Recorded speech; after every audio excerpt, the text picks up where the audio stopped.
Muli magandang araw Pilipinas, ako pa rin po inyong kasama, Eli Saludar. Ito po ang inyong kaibigan dito sa programa Iparas kay Paras, dating sekretary at bumabati sa inyo ng magandang hapon mga kababayan. At magandang araw po sa inyong lahat, saan man parte ng mundo kayo naroroon.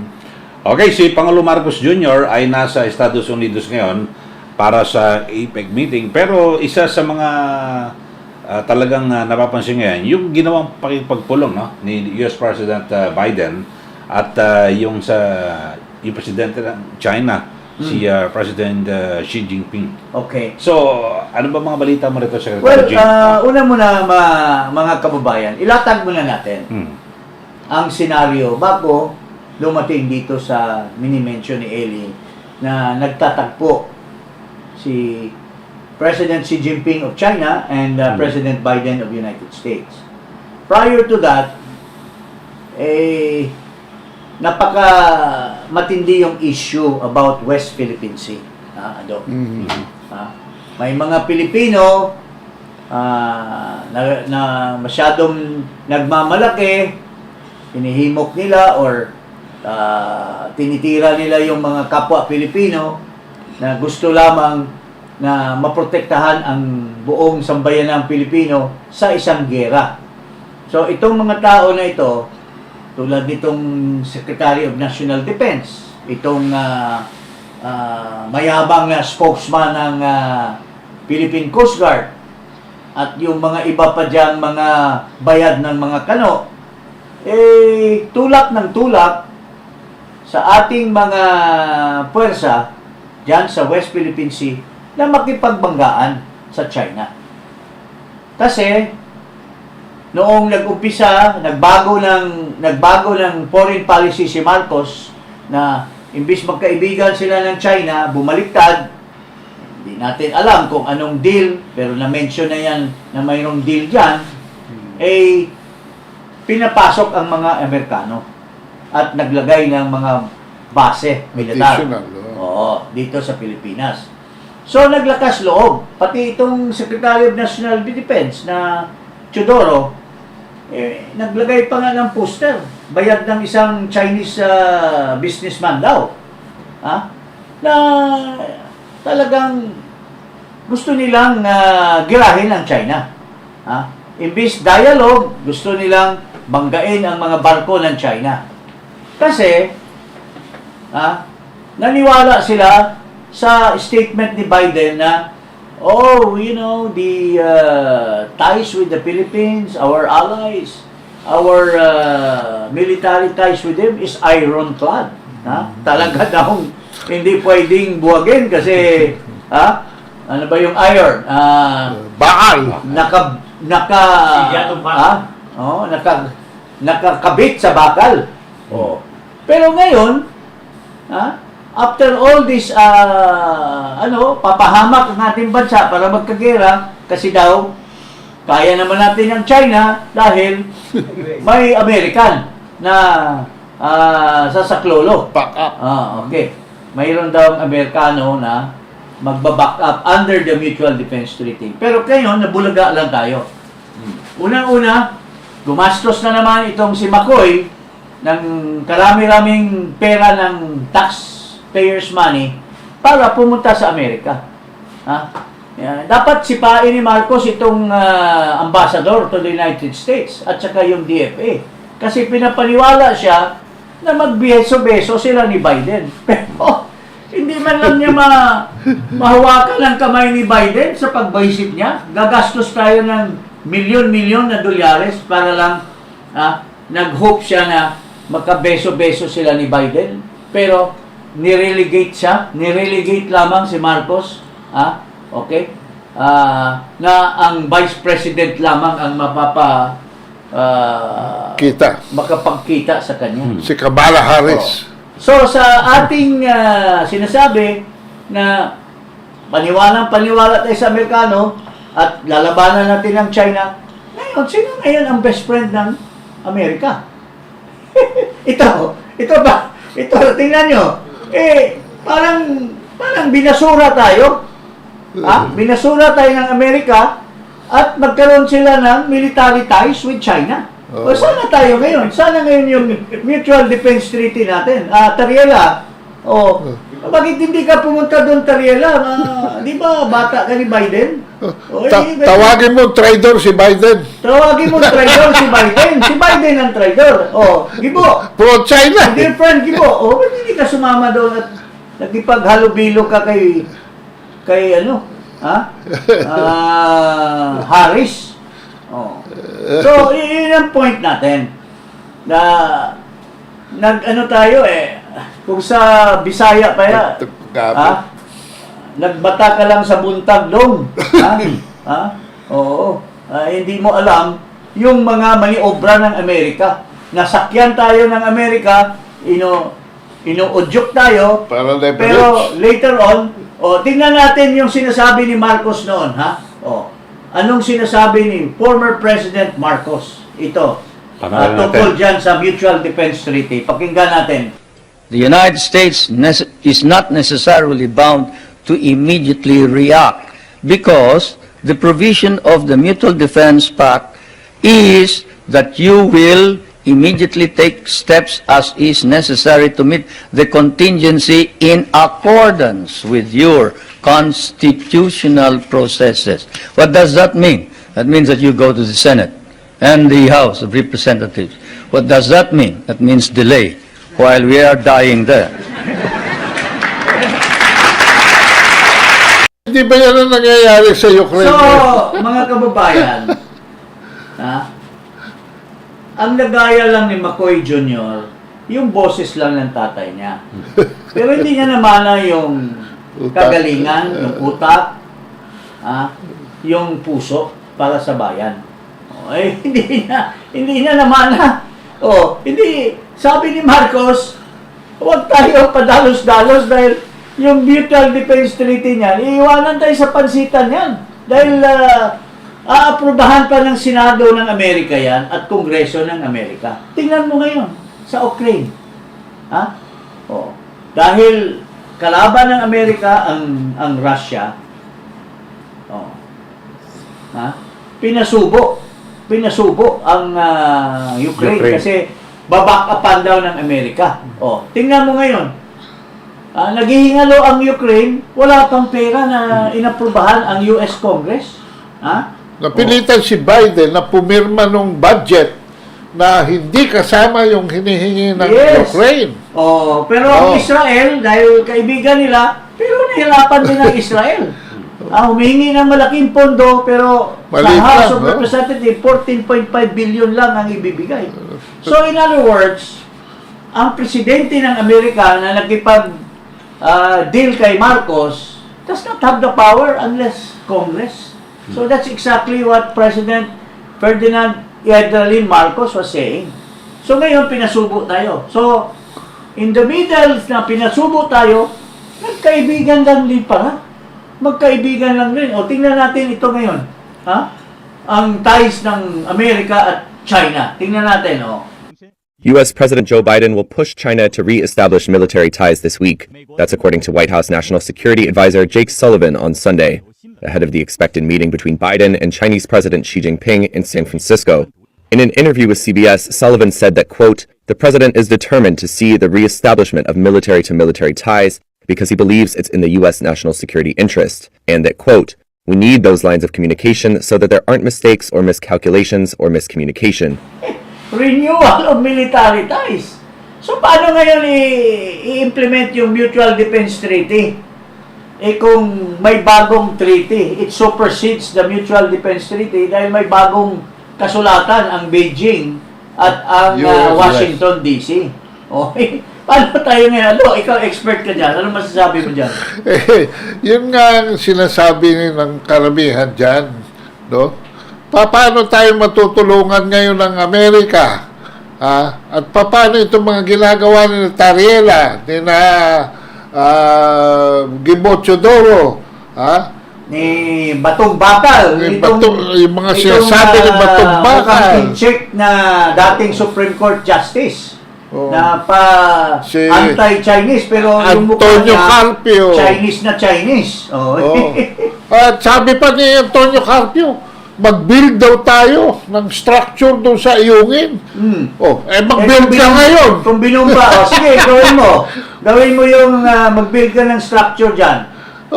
Kung sinagasaan ka ng China, nasaan yung Amerikano, mas kakampi ngayon ng Amerikano ang China. Hindi lang yun. Kaya-kaya ng China ngayon hilahin yung BRP Sierra Madre.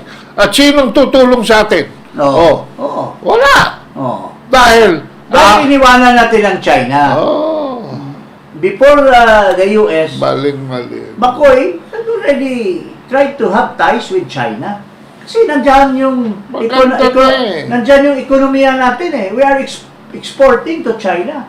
They are financing our needs. Ang dapat kasi yung secretary, hindi siya dapat nag-pivot sa US. Yes. Minintain niya yung independent foreign policy ni Duterte. Gumit na siya at nakipag-deal siya diplomatically sa kaliwat kanan. Tayo. At we are left in the gutter. Yun po. So, ano ngayon? Ipakita natin yung labing-labing ni Xi Jinping at ni Joe Biden. Ready, close. Ready, gun. Ready, face. Forward.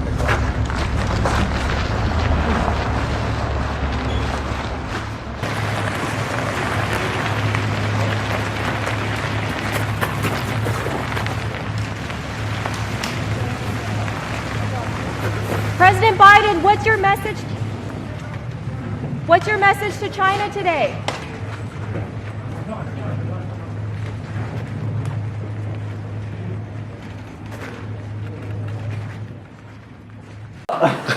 Tingnan mo. At nasaan ngayon si McCoy? Nakahawak ba siya ng maski kuko na lang ni Biden? Nahawakan ba ni McCoy ngayon yung kuko ni Biden? Wala. Sino ngayon? Si Xi Jinping is the star of the moment. Tingnan nyo. Kung nakipag friendly tayo kay Xi Jinping, wala tayong pakialam kung anong gagawin ni Biden sa kanila. We would have maintained our economic, relations with China. Pero ngayon, they are reluctant. Wini-withdraw na nila yung mga financing nila. So, yun po. Nasaan ngayon si Marcos? Hindi man in-entertain si Marcos. We spend so much money on the pretext or on the condition that he will go to the United States and have a hug with Biden man lang. Pero we were relegated to just meet the Vice President. That's how we are kababa. That's how we are placed in the hierarchy of friendship ng Amerika. Okay, tingnan mo ito. President Marcos met with U.S. Vice President Kamala Harris at the sidelines of the APEC summit. Philippine Ambassador to the U.S. Jose Manuel Romualdez said both leaders discussed the continued economic and defense cooperation between Manila and Washington. The two leaders last met in September during the U.S.-ASEAN summit in Indonesia, where Harris reaffirmed the United States' ironclad commitment to the Philippines amid rising tensions in the West Philippine Sea. So, saan si Marcos? Nasa sideline lang. At sinong kamiting niya? Si Biden? Hindi po. Si Kamala Harris. Pero, the whole Filipino nation, pinapaniwala ni Marcos na, gagastusan niyo ako. Yung pera ninyo, sisikupin ko yung pera ninyo para gastusin ko papuntang Amerika dahil habnabing ako kay Biden. Pero what happened? He is relegated to only the Vice President. Tapos, ano na nangyari ngayon sa West Philippine Sea natin? Iniwanan na tayo ng Amerika. Sila na ngayon ang may military ties with the with the People's Republic of China. That's how stupid this foreign policy of this new government is. While he was entertained and while he was given enough opportunity na magkaroon tayo ng strengthening of ties with China. State visit yun, ha? State visit sa China. Pag-uwi, tinraidor niya si Biden, si Jinping, at nagpunta sa US. Ngayon, tayo naman ang tinraidor ng US. Oh. Di ba masakit yon mga kababayan? Why? Because of stupidity. Period. Oh. Yun. Ito ang pinagtataka nung yung Oh. Prime Minister ng si Lee Hsien-loong. No, ano? Oh, may prognosis siya dyan. Oh, ito, Dahil tingnan naka- natin yung ni Prime Minister Lee Hsien-loong point Point of niya view in sa West Philippine Sea. Oh. Saan ba ito si Lee Si Hsien-loong? Prime Minister. Yung Singapore ba yan? Singapore? Singapore. Oh. Singapore. Ito analysis niya, ha? In the South China Sea, you have President Marcos being quite aggressive with China. They are a treaty ally of the United States.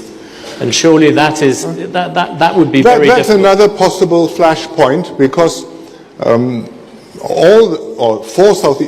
four ASEAN countries have claims in the South China Sea which overlap with Chinese claims. Philippines, Brunei, Malaysia, Vietnam. All of them want to work some arrangement out between themselves in the first place and with China mostest, because China is really the biggest claimant and most muscular. But at the same time, all of them have got other stakes with China. They are trading with China. China is their biggest trading partner, I think, for all of them. And therefore, this is not, the South China Sea is important, but it is not the only thing at stake. And I do not believe that any of them really truly want to push it over the brink. But nobody ever does on the whole. Putin being Nobody ever does on the whole, but I would say that in the case of the Southeast Asian countries, their awareness of what the Soviets used to call the correlation of forces. Yes. In other words, who's on your side and who is on my side and whose battalions are bigger. I think there's a very healthy sense of realism, and therefore some restraints will be there. And even the Filipinos, I mean, the Americans are their treaty ally, but are you sure you want to get into a fight where you will be the battleground? Yun. Are you sure you really want to be you really want to pick a fight where you will be the battleground? Yeah, totoo. Oh, pero that's a battleground between the Philippines and China dahil tatakbo na yung Amerika. Iiwanan tayo sa pansitan. Malayo sila. Malayo sila, tapos sinabi ni Marcos Sr. dati na it takes Congress to approve to declare war. Oh. At ngayon, lalo nang nawawala tayo. Ha? Nawawala tayo. Kasi, nagkaroon na ngayon ng ties, military ties between the United States and China. Can you now expect that with that military ties, mayroon niyang kasulatan? I-implement pa ng Amerika yung Mutual Defense Treaty under law processes. We are now superseded. Na-supersede na yung Mutual Defense Treaty by this new alliance between China and the United States. At saka meron isa, kung lumalabas na balita, hindi lumalabas sa mainstream media, babasahin ko lang, ha? Okay. Guangzhou, November 13 lang po ito. A joint military exercise featuring Chinese, Cambodian, Lao, Malaysian, Thai, and Vietnamese forces kicked off Monday, nung Lunes, in Xinjiang, South China's Guangdong province. Codenamed Peace and Friendship 2023, the exercise focuses on the joint anti-terrorist efforts in safeguarding maritime security. And it also aims to enhance the urban and terrorist maritime anti-terrorist and anti-piracy capabilities of the participating forces, as well as further deepen military mutual trust and cooperation to safeguard regional peace and stability. Hindi tayo kasama. Hindi, Chapuera tayo. Kahit Chapuera ang Pilipinas, pero kasama ang China Ano At yan? saka- Vietnam? ASEAN! ASEAN. So, Oh. nakipag-coordinate sa ASEAN, baka kasama naman ang Philippines sa ASEAN. Oh. Bakit galit ka sa Pilipinas? Isolated ang Pilipinas. Paano mo nasabi, as member sila ng ASEAN eh? Oo. Hindi sila sinali. Hindi sinali ang Pilipinas. Paano Hindi. mo nasabi hindi sinali? Dahil ang Philippines, hindi sumali. Hindi sumali. Oo, dahil naaway natin ang China.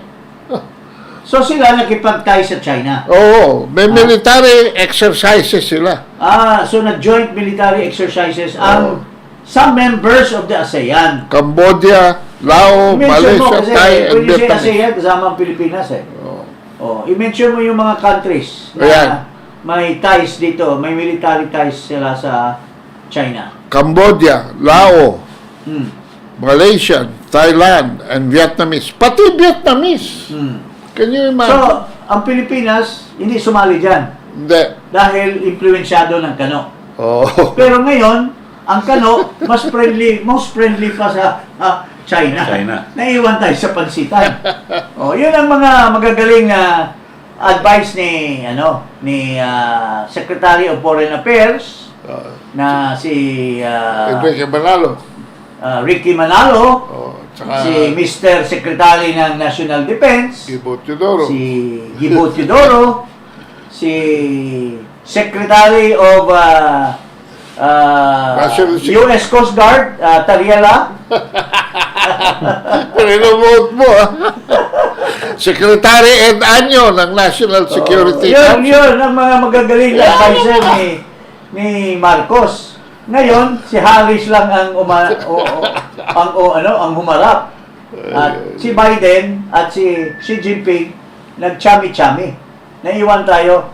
Naiwan tayo. Yun ang good advice nyo. Dapat, kung may hiya tayo, hindi na sana nilustay ni Marcos yung pera ng bayan kasi hanggang Kamala Harris lang naman siya. What a dick these people are. Yun po ang nangyayari sa ating bansa under the leadership of McCoy Jr. So, hindi ba in that sense, Secretary, it is Marcos Jr. who is destabilizing himself? Yeah, he's the one that causes the destabilization. Ang mga military na minention ni Bronner, they are bright people. Galing yan sa kolehiyo ng Philippine Military Academy. Hindi naman mga pushover yung mga generals na yan, mga colonels na yan. Nag-iisip yan. And they understand what's going on with our country. Mga kababayan. Tapos, hihimukin mo sila dahil nag-iisip sila ng matino at nakikita nila yung distraction that's going on with our country. I mean, that's so unfair. These people, during their time, had devoted their lives to the Filipino people. They have defended our country. So ngayon, hihimukin nyo sila, lalaitin nyo sila dahil gusto nilang magsalita laban dito sa gobyerno na hindi sila binigyan ng magandang buhay. What kind of stupidity is that, Mr. Bronell? Yeah. Diba? Okay, at meron ding manifesto of support ito naman. naman, hindi lamang yung, Eli, hindi lamang yung has-has na binisto ni Bronner. Mayroon ding mga taong bayan na nag-express ng kanilang suporta naman doon sa pinakamamahal na presidente ng Pilipinas, si President Rodrigo Duterte. Ito po. Okay, basahin natin. Basahin natin yung manifesto of support. Okay. Manifesto of support for former President Rodrigo Roa Duterte. Okay. Kilusang pagbabago Pilipinas, including its affiliate groups, stand united in our unwavering support for former President Rodrigo Roa Duterte. Through his presidency, he implemented a range of policies that ignited positive changes in our society. Number one, strong leadership. We acknowledge President Duterte's strong leadership skills which he demonstrated throughout his tenure. His resolute and decisive actions serve as an inspiration to many, instilling a sense of hope and confidence back into our nation's governance. Pangalawa, number 2, war against drugs. One of his most notable policies was his relentless commitment to combating the drug epidemic. His uncompromising approach to eliminating the drug trade showcased his unwavering determination to protect the welfare of our citizens, especially our youth. His resolute stance against drug syndicates and his unwavering pursuit of justice to us all. Number 3, diplomatic relations. Ito, throughout his presidency, President Duterte maintained a steadfast commitment to an independent foreign policy, ensuring the sovereignty and dignity of our nation. His pursuit of healthy diplomatic ties with various countries furthered the Philippines' interest and positioned it as a respected player on the global stage. Ayun. Social welfare reforms. President Duterte addressed the needs of the most vulnerable members of our society, advocating for comprehensive social reforms. His administration's initiatives such as universal healthcare and free college education demonstrated his commitment to uplifting the marginalized and providing equal opportunities to all. Commitment to peace and security. We commend President Duterte's strong stance against insurgencies and terrorism. His consistent efforts to preserve peace and security allowed citizens to live without fear and contributed to a more stable environment for economic growth. In conclusion, we express our full support for former President Rodrigo Duterte, recognizing his transformative leadership, dedication to the welfare of the Filipino people, and commitment to the progress of our nation. We believe that history will judge him as a leader who dared to tackle pressing issues and had the best interests of our nation at heart. Mabuhay ka, Digong PRRD. Okay. So, yun yung nilalaman ng kanilang pahayag na pagsuporta kay dating Pangulong Duterte. And I think, hindi lang yan doon sa grupo na yan. That is shared by many Filipinos who may not be members of that organization but are members of other organization, members of chat groups, mga bloggers, mga all Filipinos who believe in the leadership of PRRD. At ngayon, his life, his liberty, his property is being threatened by the Communist Party of the Philippines. His person is being threatened by this group of people na ginagamit ng mga tao na nasa likod. They are like puppets being manipulated by the puppet master who does not want to show themselves. So, dahil dito po, mga kababayan, magtipon-tipon tayo at we will show our solidarity. Pinakialaman siya ng piskal. Pinapasomon siya sa piskal. Kung ako ang piskal, okay lang. Siguro nagpakita lang siya ng pero kung ako ang piskal dyan, I would have dismissed it outright, yung kaso na yan. But anyway, base sa sinabi ni Harry Roque, the former president is going to file his answer, based on the summons by the city fiscal. And dyan po natin makikita kung ano ang justice system natin mayroon ngayon. So, tayo, bilang nagmamahal kay PRRD, ay based on the panawagan, mag-tipon-tipon tayo, mag-picnic tayo on December 4 doon sa Quezon City Circle, doon sa may vicinity ng Quezon City Hall. You are all invited, mga kababayan. Mabuhay. Okay, PRRD. maraming salamat po. Maraming salamat.